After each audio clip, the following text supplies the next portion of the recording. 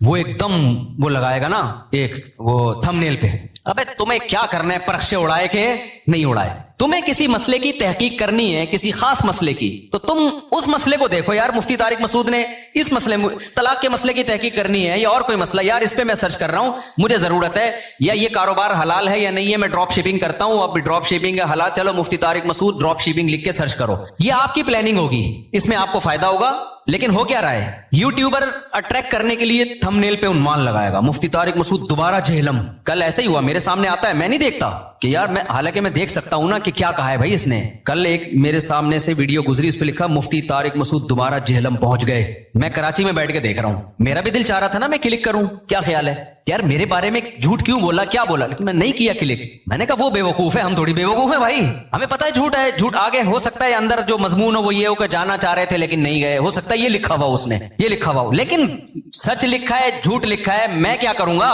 میرا تو time waste ہوگا نا, میں کام کی چیز دیکھوں نا.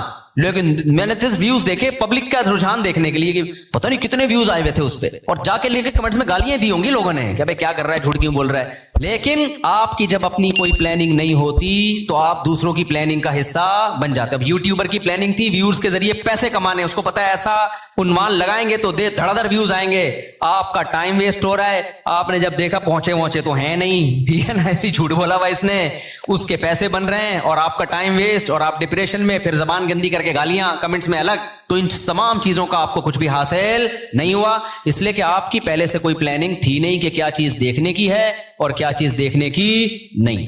آپ کی تھی نہیں, بس آپ نے جا کے, تو اصول یاد رکھو, آپ کی اپنا لائف اسٹائل نہیں ہوگا تو آپ ہمیشہ دوسرے کے لائف کا حصہ بن جاؤ, اس کی ترقی کا حصہ بن جاؤ گے. کیونکہ دیکھو شیطان ہر وقت پلاننگ میں لگا ہوا ہے. یا تو ہوتا نا شیطان بھی پلاننگ نہ کر رہا ہوتا, ہم بھی پلاننگ نہ کرتے, تو نہ ہمیں کوئی نقصان ہوتا, نہ شیطان کو کوئی فائدہ ہوتا, نہ ہمیں فائدہ ہوتا نہ نقصان ہوتا. لیکن ہو یہ رہا ہے کہ ہم اگر پلاننگ نہیں کرتے تو ہماری پلاننگ کون کر دیتا ہے, شیطان. وہ اس نے بنا کے بیٹھا ہوتا ہے, فارغ ترین آدمی ہے تو اس کو اب اس کام میں لگاؤ, ٹھیک ہے نا. تو یہ بہت اہم بات ہے. تو اپنے جو لائف اسٹائل کو چینج کریں, ان میں اس کی معمولات کی ابتدا کہاں سے ہوگی, نماز سے. سمجھتے ہوگے نہیں سمجھتے, ابتدا کہاں سے ہوگی یار, سب سے پہلے کیا کرنا ہے, نماز ٹھیک کرنی ہے. اب شیطان دوسرا حملہ کرے گا آپ کے اوپر, شیطان سے بڑی فلم اس کائنات میں پیدا نہیں ہوئی ہے. شیطان کہے گا ٹھیک ہے پہلے نماز تو شروع کر لے, پھر باقی چیزیں چرس بات میں چھوڑ دینا. اور یہ جو گٹر کے ڈھکن پر پوری رات بیٹھا رہتا ہے, یا انٹرنیٹ پر 6 گھنٹے بیٹھا رہتا ہے, ہر وقت ٹک ٹاک پہ بیٹھا رہتا ہے, یہ اگلے اسٹیپ میں, پہلے نماز, تو نہ نماز صحیح ہوگی نہ اگلا اسٹیپ شروع ہوگا. یہ ایسا ہی ہے جیسے ہم کہتے تھے ہفتے کے دن سے ہم پڑھائی شروع کریں گے, 1 جنوری, اگلے سال کی 1 جنوری سے. وہ 1 جنوری کبھی آتی ہے, یا 1 محرم کبھی آتا ہے, وہ کبھی بھی نہیں آئے گا. جب جنوری آئے گی نا, آپ بولو کہ اسلامی سال سے کروں نا, 1 محرم سے کروں گا, میں مسلمان ہوں, میں انگریز تھوڑی ہوں. نہ وہ 1 محرم کبھی آئے گا نہ وہ 1 جنوری. حافظوں کو نا پہلا پارا بہت پکا یاد ہوتا ہے, پتہ ہے کیوں, حافظوں کو جوش اٹھتا ہے یار کچا ہوتا جا رہا ہے, اب دوبارہ سے یاد کرو, تو پہلے پارے سے شروع کرتے ہیں, اس کے بعد جوش ٹھنڈا ہو جاتا ہے, پھر بھولنا شروع کر دیتے ہیں, پھر ناغے کرتے ہیں, پھر کئی دنوں کے بعد خیال ہوتا ہے یار قرآن بھولتا جا رہا ہوں, دوبارہ شروع کرو, پھر پہلا پارا, تو پہلا پکا ہو جاتا ہے, باقی سارا ایسے کہ ایسے ہی رہے. تو اس لیے پلاننگ میں یہ ہو کہ سب سے پہلے نماز کو مضبوط کرنا ہے, لیکن یہ نہ ہو کہ جب تک نماز ٹھیک نہیں ہوگی باقی چیزیں ٹھیک نہیں ہیں. سب چیزوں کو ایک ساتھ ٹھیک کرنا ہے, سمجھ رہے ہو. جس نے یہ کیا نا پہلے یہ پھر وہ, تو نہ یہ ہوگا اور نہ وہ ہوگا. اور ہر کام میں ایکسیلنسی پیدا کرنے کی کوشش تو کرنا ہے, لیکن اگر نہ ہو تو اس کام کو چھوڑنا نہیں ہے, گرتے پڑتے کرنا ہے. آپ نے نیت کر لی, جیسے نمازی بننا چاہتے ہو نا, تو نیت کرنی پڑے گی میں 40 دن تکبیر اولیٰ سے نماز پڑھوں گا, ایک نماز بھی میں 40 دن تک تکبیر اولیٰ سے نہیں چھوڑوں گا. یہ ہے ایکسیلنسی. لیکن اب کیا ہوگا, 2-4 دن کے بعد تھوڑا جوش ہلکا ہوا, ایک دن تکبیر تحریمہ کا ناغہ ہو گیا, تکبیر اولیٰ کا ناغہ ہو گیا, یہ نماز کا ناغہ ہو گیا, شیطان کہے گا تیرے بس کا نہیں ہے, اب نہیں ہو سکتا. شیطان سے بولو میں نے ریکارڈ تو بنانا ہی نہیں ہے بھائی, ہو گیا نا دوبارہ سے شروع کر دوں میں, کیا خیال ہے. کیونکہ یہ انسان کے ساتھ ہوتا ہے، بہت مشکل ہے بھائی بالکل ایک دم سے ایکوریٹ ہو جانا. گرتے پڑتے ہی لوگ اللہ کی طرف جاتے ہیں. اگر سارے ایک دم سیدھے چلنا شروع ہو جاتے تو یہ حدیث پھر کیوں ہوتی کہ نبی صلی اللہ علیہ وسلم نے فرمایا، اللہ تعالیٰ فرماتے ہیں من تقرب الی شبرا تقربت الیہ باعا، جو ایک بالش میری طرف چل کے آتا ہے میں ایک ہاتھ اس کی طرف چل کے جاتا ہوں، اور جو میری طرف چل کے آتا ہے اتیتہ ہرولا، میں اس کی طرف دوڑ کے جاتا ہوں. یہ حدیث ہے ہی یہ سمجھانے کے لیے کہ آپ پہل تو کرو، آنا تو شروع ہو، گرتے پڑتے ہی آؤ. کچھ آپ کرو گے، کچھ کون کرے گا؟ کچھ اللہ کرے گا. تو کیا کرنا ہے بھائی؟ اپنے شیڈول کو، اپنے اسکیجول کو تبدیل کرنے کے لیے سب سے پہلے ابتدا کہاں سے کرنی ہے؟ نماز سے. بھائی اب زندگی میں نماز کبھی بھی نہیں چھوٹے گی.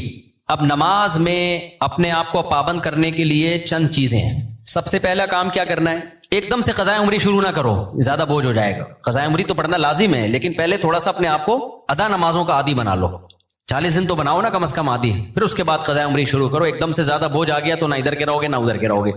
ایک دم سے نا ایک دم امام مہدی بننے کی کوشش کرتے ہیں لوگ، ایسے ایک دم صوفی بنے گا، جا رہا ہے قضاء عمری بھی چل رہی ہے ساتھ ساتھ، آج لگتا ہے کہ بس یہ کہاں پہنچ گیا ہے. وہ بخار ہوتا ہے چند دنوں میں وہ کافور ہو جاتا ہے، اڑ جاتا ہے وہ.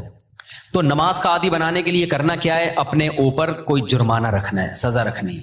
بھائی مجھ سے اگر فجر کی نماز چھوٹ گئی تو اس دن ناشتہ بولو نہیں کروں. ناشتہ اسی دن ہوگا جس دن فجر کی نماز ہوگی. سزا دو اپنے آپ کو. حکیم اختر صاحب رحمہ اللہ تعالیٰ فرمایا کرتے تھے یہ کتنی بڑی بے غیرتی ہے کہ اللہ نے کہا تھا نماز پڑھو فجر کی، آپ اللہ کا حکم آپ سے اتنا سا پورا نہیں ہوا اور صبح پراٹھے کھانے کے لیے ناشتے پہ بیٹھ جاتے. کتنی بڑی بے غیرتی ہے نا کہ اللہ کی نعمتوں سے تو پھوڑنے کے لیے آ جاتے ہیں، بس جو اللہ نے کام لگایا وہ ہو نہیں رہا. تو غیرت کا تقاضا بھی ہے، فجر گئی تو ناشتہ بھی گیا. اے اللہ اب ہمارے منہ سے تو نوالا اترے گا نہیں. کتنا مزہ آتا ہے صبح ناشتہ کرنے میں نا، آپ کو نہیں آتا، مجھے تو بہت آتا ہے. خیر کتنا لطف ملتا ہے جب بھوک لگ رہی ہو اور انسان مزے کا ناشتہ کرے. تو یہ اللہ ہم سے کام بہت کم لیتا ہے، نعمتیں ہمیں بہت زیادہ دیتا ہے. اور اس فجر پڑھنے میں بھی ہمارا ہی فائدہ ہے، سکون ہمیں ہی مل رہا ہے، صحت بھی اچھی ہوتی ہے، جلدی اٹھنے میں آکسیجن ملتی ہے. اور صبح کی جو دھوپ ہے نا، یہ جو ٹھنڈی دھوپ ہوتی ہے صبح کی سرخ دھوپ، یہ وائٹامن ڈی بہت تیزی سے بڑھاتی ہے باڈی میں. لگے دھوپ ویسے بھی وٹامن ڈی بڑھاتی ہے چاہے دوپہر کی دھوپ ہی ہو، لیکن صبح کی دھوپ ہے جب سورج سرخ ہوتا ہے یہ والی دھوپ بہت زیادہ آپ کی باڈی کو مضبوط کرتی ہے، ہڈیوں کو مضبوط کرتی ہے. تو ہمارا ہی فائدہ اس میں. تو اپنے آپ کو نماز کا پابند بنانے کے لیے کیا کرنا ہے بھائی؟ فجر چھوٹ گئی ناشتہ گیا، ظہر چھوٹ گئی تو کچھ پیسے رکھ لو. ہر آدمی اپنے حساب سے پیسے رکھے کہ اتنے پیسے میں. اب میں یہ نہیں کہوں گا کہ ظہر چھوٹ گئی تو لنچ بھی گیا، کیونکہ سزا اتنی دے انسان جتنی افورڈ کر پائے، ورنہ ہوگا یہ کہ آپ نہ سزا پہ عمل کرو گے نہ نماز. بہت زیادہ سزا دینا بھی ٹھیک نہیں ہے. اب مثال کے طور پر آپ نے کہا کہ فجر گئی تو میں اپنی گردن ہی اڑا دوں گا، تو کون اڑائے گا بھائی؟ خام وہ بات کرو نا جو پاسبل ہے. یا فجر ہو گئی تو اپنے آپ کو سگریٹ، فجر گئی تو سگریٹ سے جلاؤں گا اپنے آپ کو، تو سزا اتنی جو افورڈ. یا فجر گئی تو 10 لاکھ روپے صدقہ کروں گا، ایسا نہیں ہوتا. نہ 10 لاکھ صدقہ کرے گا بھائی، اتنا نیک ہوتا تو پڑھ ہی نہ لیتا. تو سزا اتنی ہونی چاہیے جو اتنی ہلکی بھی نہ ہو کہ کوئی تکلیف ہی نہ ہو، اور اتنی بھاری بھی نہ ہو کہ سزا ہی نہ دی جا سکے. وہ ہر آدمی خود فیصلہ کرے اپنے بارے میں. تو اور نبی صلی اللہ علیہ وسلم نے ارشاد فرمایا، دیکھو اسلام میں جتنی فضیلت نماز کی ہے کسی حکم کی اتنی فضیلت نہیں ہے. آپ صلی اللہ علیہ وسلم نے فرمایا دیکھو قیامت کے دن جب اللہ کا دربار لگے گا، ہم دنیا میں جب کوئی بڑی مجلس ہوتی ہے تو ایسی محفل میں جہاں کوئی حاکم وزیر اعظم آیا ہوا ہو، ہر ایک کی کوشش ہوتی ہے آگے. ڈاکٹر ذاکر نائک کا جب پروگرام، کتنے لوگ یار ہمیں آگے سیٹ مل جائے، ہمیں آگے سیٹ مل جائے. تو یہ تو کچھ بھی نہیں ہے بھائی. اصل تو وہ دربار ہوگا جو اللہ کا لگے گا قیامت کے دن. تو اس میں جس کو آگے سیٹ ملے گی نا، حقیقت میں وہ واقعی فخر کرے گا. تو نبی صلی اللہ علیہ وسلم نے فرمایا اس دن آگے کا ٹکٹ کس کو ملے گا؟ حدیث کا مفہوم بیان کر رہا ہوں کہ نمازوں میں جو سب سے آگے ہوا کرتے تھے، اگلی صف میں ہوا کرتے تھے. کیونکہ اللہ کا ایک دربار دنیا میں لگتا ہے جس میں اللہ نظر نہیں آتا، ہمیں بس ایمان لائے ہیں بھائی اللہ کا دربار ہے، تو غیب ہے. تو اس میں جو آگے آگے ہوگا، تو جب سچی مچی کا دربار لگے گا جس میں اللہ موجود ہوگا، تو نبی صلی اللہ علیہ وسلم نے فرمایا جو صف میں سب سے آگے ہوتے تھے قیامت کے دن بھی وہ اللہ کے ہاں سب سے آگے ہوں گے. اور جو صفوں میں جتنا پیچھے ہوتے تھے قیامت کے دن بھی وہ صفوں میں اتنا پیچھے ہوں گے. کچھ لوگوں کی عادت ہوتی ہے ایک رکعت نکالنا فرض ہے. ہمارے محلے میں ایک صاحب ہوا کرتے تھے، فجر میں لازمی ایک رکعت نکلتی تھی ان کی. اچھا فجر 5 بجے ہو رہی ہے تو وہ 5:05 پہ آ رہے ہیں. ہم ان سے کہتے تھے یار ایک رکعت کیوں نکالتے ہو, تھوڑا 2 منٹ پہلے آ جاؤ. کہتے یار اصل میں رات کو نیند پوری نہیں ہوتی. پھر جب نماز 5:15 پہ ہوئی تو بھی 1 رکعت نکل رہی ہے. یہ ایک بیماری ہے, میں آپ کو بتا رہا ہوں بھائی. اب تو 15 منٹ زیادہ مل گئے نا, تو زیادہ مل کے ان کی نیند اسی حساب سے آگے جا رہی ہے. حتیٰ کہ سردیوں میں جب 6:45 پہ نماز ہو رہی ہے پھر بھی 1 رکعت نکل رہی ہے. تو یہ جو آزار ہوتے ہیں نا کہ یوں ہو رہا ہے بھائی, جس نے پڑھنی ہوتی ہے وہ آ جاتا ہے, نہیں پڑھنی ہوتی جس کی 1 رکعت نکلنی ہے وہ ایک ہی نکلتی رہے گی قیامت تک. جس کی 2 رکعت نکلنی ہے, اتحیات والے بھی ہوتے ہیں, اتحیات میں آ رہے ہوتے ہیں, وہ ہمیشہ آپ دیکھنا اتحیات میں ہی ہوں گے. اور کچھ ایسے ہوتے ہیں جماعت ہی پوری نکلتی ہے ان کی, وہ ہمیشہ سلام پھیرنے کے بعد تشریف لا رہے ہوں گے, بولے گا بے یار یہ کیا ہو گیا. تو اور کچھ ایسے ہیں جنہوں نے پڑھنی نہیں ہے. تو جب میں اور آپ کوشش کریں گے نماز کی پابندی کی, تو بھائی تکبیر اولیٰ کی پابندی کے ساتھ صف اول میں, کیونکہ نبی کی جو بشارتیں آپ صلی اللہ علیہ وسلم نے صف اول کے لیے دی ہیں وہ دوسری صف کے لیے اور آخری صف کے لیے نہیں ہیں. آپ صلی اللہ علیہ وسلم نے فرمایا لوگوں کو اگر پتا چل جائے کہ صف اول میں کتنا ثواب ملتا ہے تو اتنی لڑائیاں ہوں کہ قرآن اندازی کی نوبت آئے. پورا محلہ, وہ جو اجر ملے گا نا قیامت کے دن, جو پروٹوکول ملے گا اللہ کے دربار میں, وہ لوگ اپنی آنکھوں سے دیکھ لینا, وہ قیامت کا منظر اللہ دکھا دیں کہ صف اول والے آج کہاں ہیں. تو نبی نے فرمایا محلے والوں میں جھگڑا ہوگا, ہر آدمی کہے گا تیرے باپ کی سیٹ ہے جو آگے پہلے سے بیٹھا ہوا ہے. صحیح ہے نا, ہر آدمی جھگڑا کرے گا, ابے تیرے باپ کی جگہ ہے جو میں بیٹھوں گا یہاں پہ, وہ کہے گا میں بیٹھوں گا. اتنی لڑائیاں ہوں گی کہ فیصلہ کس سے کیا جائے گا, قرعہ ڈالا جائے گا. آج تو کہ ہمیں اپنی آنکھوں سے دیکھ نہیں رہے, لہذا ایسے پوستیوں کی طرح رڑتے آتے ہیں, وہ بالکل پیچھے بیٹھے, آگے جگہ بھی ہوتی ہے تو کوشش کرتے ہیں پیچھے ہی کھڑے رہیں, کیونکہ تاکہ نکلنے میں آسانی ہو, سلام امام پھیرے اور فوراً بھاگ سکیں ہم. تو وجہ اس کی ہے کہ بھائی اللہ فرماتے ہیں فلا تعلم نفس ما اخفی لهم من قرۃ اعین, کسی نفس کو خبر نہیں ہے ہم نے اپنے نیک بندوں کے لیے آنکھوں کی ٹھنڈک کا کیسا سامان چھپا کے رکھا ہے. تو جو نیک بندوں کے لیے آنکھوں کی ٹھنڈک کا اللہ نے سامان چھپایا ہے, اللہ وہ اگر دکھا دے تو میرے بھائی پھر ہمیں ان تقریروں کی ضرورت نہیں رہے گی. ہم میں سے ہر شخص کوشش کرے گا نماز میں پہلے سے آئے. اچھا جن کو پہلے آنے کی عادت ہوتی ہے نا, ان کو پھر سکون ہی نہیں ملتا بعد میں آنے سے. ہم اپنی مسجد میں دیکھ رہا ہوں, مجھے یہاں 18 سال ہو گئے, 18 سال ہو گئے مجھے یہاں پہ. تو میں 18 سال سے جن کو دیکھ رہا ہوں نا 10 منٹ پہلے آتے ہیں وہ نماز میں, آج بھی وہ نماز میں 10 منٹ پہلے آتے ہیں. حالانکہ وہ بوڑھے ہو گئے, ہارٹ کے مسائل, شوگر کے مسائل, 20 بیماریاں, بے ساکیوں سے آ رہے ہوں گے, لیکن آئیں گے 10 منٹ پہلے ہی. کیوں؟ وہ کہتے ہیں یار یہ کیسی نماز ہے, سکون تو جب ہی ملتا ہے پہلے سے آگے بیٹھو, سنتیں آرام سے پڑھو. ایسے بھی یہاں بزرگ تھے جو گھٹنے جواب دے گئے, لیکن آ رہے ہیں 15, انتقال ہو گیا ان کا, اللہ مغفرت فرمائے. پھر جب میں ان کی عیادت کے لیے گھر گیا تو کہتے ہیں بھائی مفتی صاحب بس اتنی دعا کرو کہ جو مسجد کی جماعت ہے نا وہ نہ, کیونکہ ساری زندگی ہم نے صف اول میں نماز پڑھی ہے, اب کوئی غم نہیں ہے سوائے اس کے کہ مسجد کی جماعت چھوٹ گئی ہم سے, مسجد کی ہم سے جماعت چھوٹ گئی. یہ نشہ ہے میرے بھائی, سمجھ رہے ہو؟ صف اول میں نماز پڑھنے کا کیا ہے, یہ نشہ ہے, جس کو لگ جائے وہ بڑھاپے میں بھی نہیں چھوٹتا. ہمارے حضرت مفتی رشید احمد صاحب بھی بہت زیادہ تکبیر اولیٰ کے پابند تھے, آخری عمر میں ان کے بھی کو بھی ظاہر ہے ایک ایج ہوتی ہے. تو جب وہ نیچے آتے تھے نا نماز پڑھنے کے لیے اتنا خوش ہوتے تھے, کہتے تھے یہ اللہ کا اتنا بڑا فضل ہے کہ نماز نہیں چھوٹ رہی مجھ سے. تو جن کو نشہ ہو جائے ان سے پھر یہ صف اول نہیں چھوٹتی. تو ایسا نشہ پیدا کر دو اپنے اندر. نشہ کب ہوتا ہے؟ جب عادت پڑ جائے نا, لت پڑ جائے, تو صف اول کی عادت ڈال دو. رمضان میں ہم دیکھتے ہیں جن کو تراویح میں صف اول میں تراویح پڑھنے کی عادت ہے نا, 15 منٹ پہلے آئیں گے, اپنا رومال بچھایا بیٹھ گئے وہاں. کیوں؟ کہتے ہیں یار مزہ ہی نہیں ہے پیچھے کھڑے ہو کے نماز پڑھنے کا. اور یہ لوگ زیادہ سکون سے نماز پڑھ لیتے ہیں. اور جو کنفیوز ہوتے ہیں آج پڑھنی ہے کہ نہیں پڑھنی, تو وہ آئے گا پہلے بیٹھے گا, پیچھے وضو میں بیٹھا رہے گا, نلکا کھول کے ہاتھ صاف کرتا رہے گا ایسے, پھر کوئی باتیں کرے گا, پھر پیچھے ٹیک لگا کے بیٹھ جائے گا, چلو 2-4 رکعتیں نکل جائیں کیا ہیں, پھر 1-8 رکعت میں رکوع میں جب امام جائے گا تو شامل ہو جائے گا. تو اس سے آپ کا دل ہی نہیں لگے گا نماز میں. تو کام وہی اچھا ہوتا ہے جو پابندی کے ساتھ اور مکمل فوکس بنا کے کیا جائے. نبی صلی اللہ علیہ وسلم نے ہر چیز میں احسان کا حکم دیا ہے. پتہ ہے آپ کو احسان پتہ ہے کسے کہتے ہیں؟ ایکسیلنسی. جو کام کرو خاندانی طریقے سے کرو. ہم جو بھی کام کرتے ہیں پتہ ہی نہیں چل رہا ہوتا کہ کرنا چاہتا بھی ہے کہ نہیں چاہتا. وہ شادی والی بات ہے, نہیں کرو بھائی دوسری شادی, کرنا ہے تو پھر کرو خاندانی طریقے سے, پھر ایسی کی تیسی. کل بھی ایک کیس آیا نا, اصل میں کیس ہی یہی آ رہے ہیں آج کل, کیا کریں. کیس آیا کہ وہ شادی کر لی, اب اس پہ دباؤ ڈال رہے ہیں طلاق دے دو طلاق دے دو, اور وہ لڑکی والے اس کے سر پہ دوسری کو دے دو. تو میں نے کہا کرنا ہی نہیں تھا جب دم نہیں تھا, جب کر لیا تو بولا جاؤ تمہاری ایسی. اب میں نے کہا اگر ڈر گیا نا, کنفیوز ہو گیا یار دوسری کو چھوڑوں نہیں چھوڑوں, میں نے کہا اس سے ڈپریشن میں جائے گا. کام تو کر لیا, اب بول بھائی میرے ٹکڑے کر دو, مجھے بم سے اڑا دو. میں نے کہا اس میں سکون ملے گا. میں نے کہا دیکھو میں تمہیں سمجھا رہا ہوں سکون مل رہا ہے نا, کہتے ہیں ہاں مل رہا ہے. میں نے کہا اس سے مطلب یہ سکون اسی میں ہے, ہو گیا ایسی کی تیسی. ہم لوگ بولیں گے 2 نمبر ہے, بولے ہم 2 نمبر ہیں. لوگ بولیں گے برا آدمی, بولے ہم ہیں, ہم کم میں کب کام ہے, بہت نیک آدمی ہے. تو جو بھی کام ایکسیلنسی کے ساتھ ہوتا ہے. صحابہ کرام جب نماز پڑھا کرتے تھے کتنے خشوع و خضوع سے پڑھا کرتے تھے, تبھی نمازوں میں ان کو مزہ آتا تھا. ہم نماز پڑھ رہے ہوتے ہیں, مسجد کی طرف آ رہے ہوتے ہیں ایسے جیسے قبر سے مردے کو اکھاڑا جا رہا ہے, بستر سے ایسے اٹھتے ہیں, مسجد میں ایسے آتے ہیں جیسے پولیس جیل کی طرف لے کے جا رہی ہے. پھر وہاں بیٹھے ہوتے ہیں, بار بار کبھی یوں کر کے دیکھ رہے ہیں, کبھی پیچھے مڑ مڑ کے امام کو دیکھ رہے ہیں کہ آ کیوں نہیں رہا. بھائی تمیز سے منہ نیچے کرے بیٹھ جاؤ, 30 سیکنڈ لیٹ ہو جائے گی نا نماز زیادہ سے زیادہ. پھر سلام کے بعد فوراً ایک دم نا ایسے جیسے توے پہ بٹھایا ہوا ہے, ہلنا شروع ہو جائے گا کہ اٹھوں کیسے میں یہاں سے, سکون سے. نبی صلی اللہ علیہ وسلم نے فرمایا جتنی دیر انسان نماز کے انتظار میں ہوتا ہے اللہ کی ہاں اتنی دیر نماز ہی کی حالت میں ہوتا ہے, وہ اس کو نماز کا ثواب ملتا رہتا ہے, اس کو نماز کا ثواب ملتا رہتا ہے. اور جتنی دور سے چل کے آئے گا, آپ صلی اللہ علیہ وسلم نے فرمایا ہر قدم پہ اللہ ایک نیکی دیں گے اور ایک گناہ اس کا معاف کریں گے. کتنے فضائل ہیں میرے بھائی نماز پڑھنے کے. نبی صلی اللہ علیہ وسلم نے فرمایا, کیا پیاری حدیث ہے یار, اس سے تو بڑا مزہ آتا ہے. نبی نے فرمایا کہ میری امت قیامت کے دن اپنے چہروں کی سفیدی سے پہچانی جائے گی, کیونکہ اتنا وضو کیا ہوگا نا اس نے زندگی میں. اب جو 15 سال کی عمر سے نماز پڑھ رہا ہے, 15 دفعہ روزانہ دن میں منہ دھوتا ہے کہ نہیں دھوتا؟ اور یہ وہ منہ کا واش کرنا نہیں ہے جو گورے واش کرتے ہیں, یہ عبادت کے طور پہ منہ کا دھونا ہے. یہ جو ہم چہرہ دھوتے ہیں دن میں 15 دفعہ, بازو دھوتے ہیں دن میں 15 دفعہ, پاؤں دھوتے ہیں دن میں 15 دفعہ, 3 دفعہ دھویا جاتا ہے نا.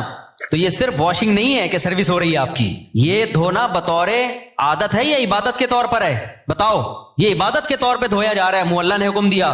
تو آپ سوچو جس نے 40 سال 50 سال اللہ کے حکم پہ دن میں 15 دفعہ منہ دھویا ہوگا, تو کیا اس کے چہرے پہ کوئی ایسی علامت نہیں ہوگی جس سے پتا چل جائے کہ اس کا چہرہ دوسرے چہروں سے بہت پاکیزہ ہے؟ کیونکہ اس بار بار منہ دھونے سے جو منہ کے گناہ ہیں, بازوؤں کے گناہ ہیں, پاؤں کے گناہ ہیں, وہ دھل رہے ہیں, ان میں روحانیت پیدا ہو رہی ہے, نورانیت پیدا ہو رہی ہے. یہ نورانیت دنیا کی آنکھوں سے نظر نہیں آتی, لیکن یہ نورانیت قیامت کے دن اللہ ایسی آنکھیں دے دیں گے جس سے لوگوں کو یہ نورانیت نظر آنا شروع ہو جائے گی. غرم محجلین, آپ نے فرمایا کہ اتنا واضح ہوں گے نا اہل اسلام قیامت کے دن, جو نمازی تھے اتنے واضح ہوں گے نا ان کے چہرے, فرمایا جیسے سارے سیاہ گھوڑے ہوں اور ان میں ایک سفید پیشانی والا گھوڑا ہو اور اس کے سفید پاؤں ہو. گھوڑوں میں یہ بڑی خوبصورتی سمجھی جاتی تھی کہ مکمل سیاہ ہو لیکن پیشانی کیا ہو, سفید, اور پاؤں کیا ہو, سفید. صرف پاؤں میں سفیدی کے نشانے سے گھوڑے میں بڑا حسن پیدا ہوتا ہے. تو آپ نے فرمایا کہ سارے سیاہ گھوڑوں میں اگر سفید پیشانی والا گھوڑا ہوگا تو فوراً الگ پہچان ہوگی کہ نہیں ہوگی؟ ہے بھائی ایک گھوڑے ہیں, اب آپ کا گھوڑا ان گھوڑوں میں مکس ہو گیا, سب کے کلر تو آپ جا کے غور غور سے دیکھو گے, لیکن آپ کا گھوڑا سفید پیشانی والا تھا, باقی سارے کالے, فوراً پہچان جاؤ گے بھائی یہ کس کا گھوڑا ہے, یہ میرا.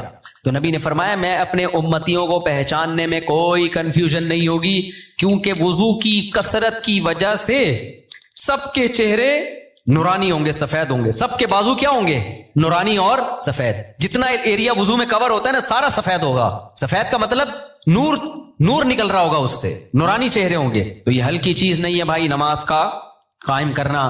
شاعر اسلام میں سے دیکھو, ہر مذہب کا کوئی خاص نشان ہوتا ہے جس سے پتا چل جاتا ہے یہ آدمی اس مذہب سے بلونگ کرتا ہے. ہوتا ہے کہ نہیں ہوتا؟ ہندو عورتوں کے یہاں کیا ہوتی ہے, بولو, ٹیکا بندیا ہوتی ہے نا, تو جس عورت کی ہوتی ہے ہمیں فوراً پتہ چل جاتا ہے یہ کیا ہے بھائی. منہ سے بولنے پر گورنمنٹ نے پابندی لگائی ہے تو ٹھیک ہے بھائی, جس خاتون کے یہاں ٹیکا ہوتا ہے 99% چانس ہوتا ہے کہ یہ کیا ہے, ہندو ہے, ہندوؤں کا کلچر ہے. یہاں سلیب لٹکا ہوا ہے تو فوراً پتہ چل جاتا ہے بھائی یہ کیا ہے, یہ عیسائی ہے. خاص علامات ہوتی ہیں ان کی.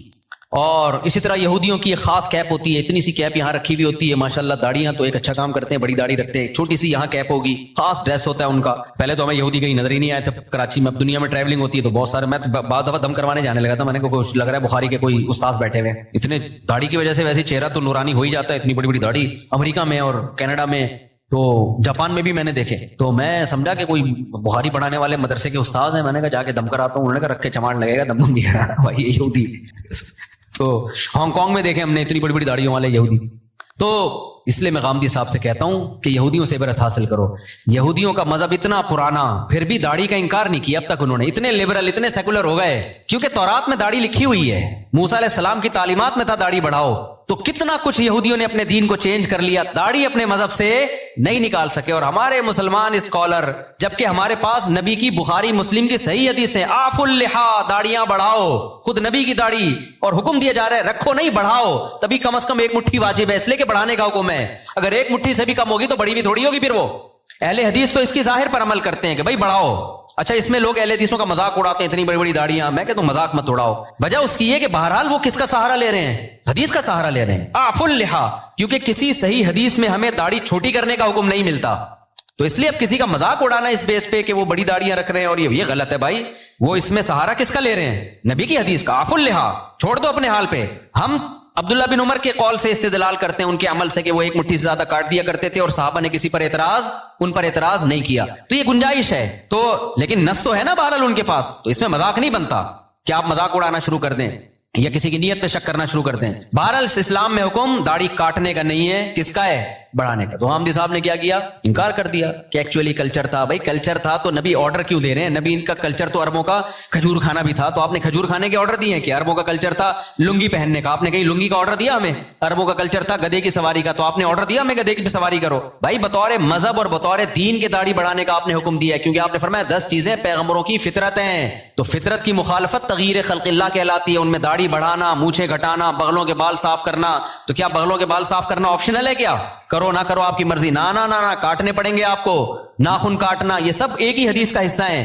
تو جیسے ناخن کاٹنا واجب ہے، آپشنل نہیں ہے، بغلوں کے بال صاف کرنا اس حدیث کی روشنی میں واجب ہے، آپشنل نہیں ہے. بول دو نا، مجھے شک ہونے لگتا ہے کہ بڑھائی بھی ہوں گی. زیر ناف بال صاف کرنا واجب ہے، آپشنل نہیں ہے. تو اسی حدیث میں بھائی داڑھی بڑھانے کا حکم دیا جا رہا ہے، تو وہ کیسے آپشنل ہو گیا؟ اس کا کلچر، نبی کلچر بیان کرنے کے لیے تھوڑی آئے ہیں. نبی کیا بیان کرنے کے لیے آئے ہیں؟ حدیث، اللہ کا حکم بیان کرنے کے لیے آئے ہیں. تو جب تک اس کے خلاف کوئی دلیل نہ ہو، اس کو اللہ کا آرڈر اور اللہ کا حکم ہی سمجھا جائے گا. تو یہودیوں نے اپنے مذہب سے داڑھی نہیں نکالی، تو یہ مذہب کا آرڈر. سکھوں سے عبرت حاصل کرو. جب میں کینیڈا کے ایئرپورٹ پہ اترا ہوں، مجھے اتنی بڑی بڑی داڑھیوں والے سردار نظر آئے، حالانکہ ایئرپورٹ پہ وہ جاب کر رہے ہیں، کوئی مینیجر ہے، کوئی پائلٹ ہے، داڑھی سب نے رکھی. 99 جو میرا تجزیہ غلط بھی ہو سکتا ہے، کیونکہ ہو سکتا ہے جنہوں نے داڑھی کاٹی بھی مجھے پتہ ہی نہ چل رہا ہو کہ یہ سکھ ہے یا کچھ اور، لیکن انہوں نے رکھی ہوئی ہیں. وہ اپنے مذہب کو نہیں چھوڑتے. شرم سے ڈوب مرنے کا مقام ہے میرے بھائی. پھر ہم لوگ کے لیے کیا خیال ہے؟ اور غامدی صاحب نے تو انکار ہی کر دیا. تو ہمارے تو پیغمبر دیکھو، یوسف علیہ السلام سے زیادہ کوئی خوبصورت تھا، لیکن آپ کی بھی کیا تھی؟ داڑھی. اور جمال میں سب سے زیادہ جمال اللہ نے، حسن الگ چیز ہے، جمال الگ چیز. حسن میں سب سے بڑا درجہ یوسف علیہ السلام کا، لیکن جمال جو حسن کے سے اوپر کی چیز ہے، وہ جمال سب سے زیادہ اس کائنات میں نبی صلی اللہ علیہ وسلم کو اللہ نے دیا ہے، اور یہ حدیث سے ثابت ہے.